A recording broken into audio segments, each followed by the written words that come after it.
inside the boardroom, beyond the scoreboard, international and soccer, two of our biggest issues that we always tend to cover. In America, we're focusing on the beginning of the National Football League. That is so small-minded. There are so many other events and issues around the globe. And David Clanachan, who leads, basically, he'll tell you, but ineffectively Canadian soccer as we know it. He's the commissioner, but he'll describe it specifically. Soccer growing all over North America, certainly all over the world. David, good to have you. Yes, thanks very much. It's great to be on with you. Thank you. Thank you very much. Talk a little bit about your league. Talk about the growth. Talk about where your league is in respect to Canadian soccer and where it is in respect to everything else. Sure. So this is the real first time that Canada's ever had a Premier League, which would be the top level of professional football or soccer, in the country. Now, in the past, we've had, and we still do have 3 teams in the MLS, but the MLS is still considered the American Professional League, right? And those 3 teams were given a special dispensation to play in the MLS because the Canadians didn't have one. So we kicked off this year at the end of April. 7 professional clubs spread across the country. Very interesting because, Halifax to Victoria, so east to west coast road trip is now the 3rd longest road trip in professional football in the world. So it's got some interesting challenges to it, but it's also it's taken on a life of its own. We're seeing tremendous support here in the country for it. Canadians, the appetite's been through the roof. Soccer in Canada is probably the fastest growing participation sport in the country, and not probably it is. And that overtakes even hockey, where we consider ourselves in the land of hockey up here. But so fastest growing participation sport, played equally by as many females as males. Over 15% of the population claims they play the game on at least a weekly basis. All of our immigration that comes here, it's the number 1 sport amongst new immigrants, and the country's really growing through immigration, not through organic birth rates. So there's some great statistics. And as I was taught in business school years ago, if all your charts are moving upward to the right, things are going good for you. So that's how we look at it. The old hockey stick, but it's now a different metaphor, quite clearly. Yeah. You take a look at soccer's growth, and you realize that the MLS average franchise values, according to Forbes, about $240 million, and Don Garber will tell you it's up about 8% every year. Pales in comparison to Real Madrid, who's about 3.6, and Barcelona 3.5. Where does your aspiration fit in 5 years from now relative to values and building and growth and all of the business metrics? So really, where 5 years from now takes us just very close to just before the World Cup here in Canada and the U.S. and Mexico, right, in 2026. So by the time I have my timeline, my horizon looks out to prior to the 2026 World Cup. And where I'd like to be is about a 14 to 16 team Premier League, which is the right size for a country of 36 million people. So we want to be at that level, and then on the verge of getting to the point where we have cultivated a second division that would allow us to start to talk about promotion relegation, which I think is, to me, it's essential in the global game, because it's one of the things that we have available to us in global football that other sports do not have. This idea of, teams that they're playing for their lives at the bottom of the league, and those in the league below are playing for their lives as well, but on an upward swing, right? And so I think it makes things very, very interesting in a sport like ours. And again, other sports don't have that. Well, and the interesting perspective about that, obviously, is that I'm sure you stay very close to your friends south of the border and in Montreal, Toronto, Vancouver, north of Don Garber in the MLS. There was an opportunity years ago to deal with relegation and promotion, and now they will be 30 teams, and they chose not to, and probably structurally couldn't do it now even if they wanted to. Different strokes for different folks, obviously. So you think that you will parlay the promotion relegation concept into an advantage? Yeah, I think we see it as an advantage when it comes to other sports, right? Because it's I'll use one example. Last year in the English Premier League, Manchester City was running away with the title, or I should say not last year, the year before. Anyway, they were running away with the title. So you worry that fans then lose interest, right? And if that was happening in any other sport in North America, people would just, they tune out a little bit, right? Other than the hometown ones that are seeing the winning streak. But 2 years ago in the EPL, what happened was everybody was really still in tune with what was happening because the 3 or 4 teams at the bottom of the league, they were fighting for their lives to stay up. And then you had the teams in the division below that were fighting to kind of move into the promised land, so to speak, right? So that provides it's very entertaining for spectators and fans, supporters, and I think that's what it just gives football something different than other sports. Yeah, stated very well. Obviously, a country that 1/10, 1/11 the size. The United States may not have those numbers right, but it's a pretty significant difference. Obviously, yeah, you're right.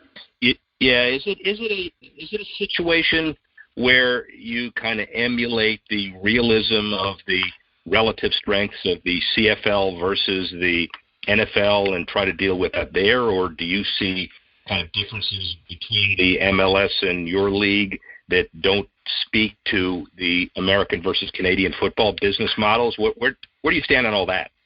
Well, the way I look at it is, when I look to Europe more than not to understand, because North America's, depending on the sport, it can be phenomenal or it can be very, very difficult, right?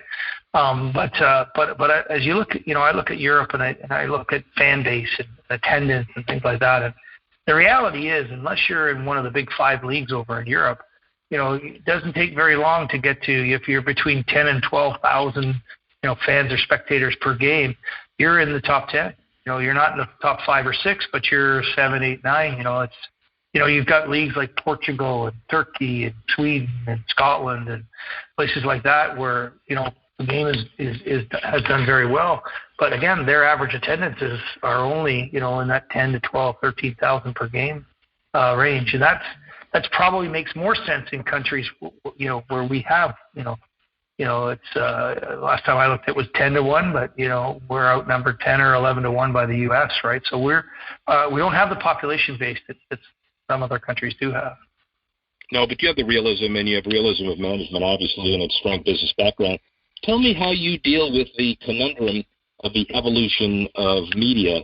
Meaning, I used to ask the question saying, how do you deal with TV? It's not TV anymore. It's devices. It's digital. It's over the top. It's all of those issues. It's streaming. How does a new league deal with the new technology? Well, it's very interesting. We went and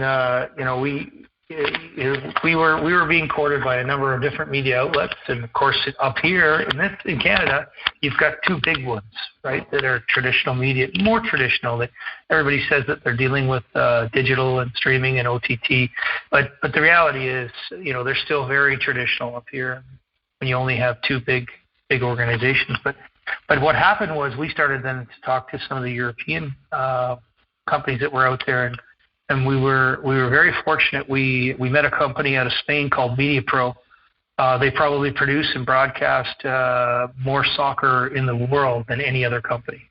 They do everything for La Liga. They do Ligue 1 and Ligue 2 in France. They do some of Serie A. They do some EPL stuff now. They do Liga MX in Mexico. They've done some great stuff. We signed a media deal, a 10-year media deal with them for over $200 million, which was phenomenal because that gave us stability. It also brought the opportunity to not only linear broadcast games, a group of our games, a percentage of them, but it also allowed us to then broadcast everything else and stream all of our other games. So 100% of our games can be watched, in some form or another. Depending on whatever form factor you want as a spectator to watch. So that changed a game changer for us. Game changer, and I assume your business position as the avid fan who will support the hometown team is going to find you if you have it available, certainly streaming-wise. On the road, everywhere you are, and it's great because the other thing that MediaPro did is they created an Omnichannel called One Soccer, and they started bringing everything to that channel, right? And so that became their kind of broadcast arm, and it's been fantastic. I mean, subscription type service, what you're seeing, the reality is we've been paying subscriptions for sports for years. We didn't call it that, right? Whether you were, if you had all access with the NFL or whatever else is out there, those are all out there today. You're paying for it one way or the other. But it's been like I say, it's been a game changer for us because it's all soccer all the time, 24/7. And now they've started adding things like Liga MX and the CONCACAF Nations League and the Chinese Super League onto this one soccer channel. So people are starting to see global football as well. Well, David, you're obviously very passionate and a great business background. So just give me a perspective of where you think the league and Canadian soccer will be in the not-too-distant future. We've already said 5 years before the World Cup, but the growth of this league obviously is directly related to not only your ownership and your markets, but the passion of the commissioner. You're certainly passed that test. What's next? Well, I think the big thing for us is we need to just keep growing. It's expansion clubs, and we're talking to quite a few different groups and regions and cities about it. So we need to expand. That's the next test. Then it's about how do we keep developing players. We put rules in place to develop Canadian talent because it was important to us that we kept homegrown talent and developed homegrown heroes. And so if you look at our starting lineups, we actually dictate that 6 Canadians must start a game, and we only allow 7 foreign players on our rosters, or total rosters. But we're actually starting as many as on average between 7 and 8 Canadians every single game. So we're making sure that we've got a young league. We're bringing young people along. We're giving them a chance. We're creating first-time professionals, and I'd like to see some of those young professionals move on to other leagues and bigger and better leagues, and that's all good for the game as well. So those are the type, developing players, making sure the entertainment value is there, bringing more and more spectators in, getting them to fall in love with what I consider one of the best games in the world, one of the best sports in the world, and continue to do that. And Canadians, I know one thing about Canadians: when they get behind their teams, they go all in, and so as they fall in love with this game overall, we'll see some great momentum. Well, words to live by. The one thing that's very clear, too, is that a lot of people talk a big game relative to new leagues, and certainly, David Clanachan, you have the business acumen and the passion and the support to back it up. Thank you very much. Really, really, really good luck. Rick Horrow, sports professor,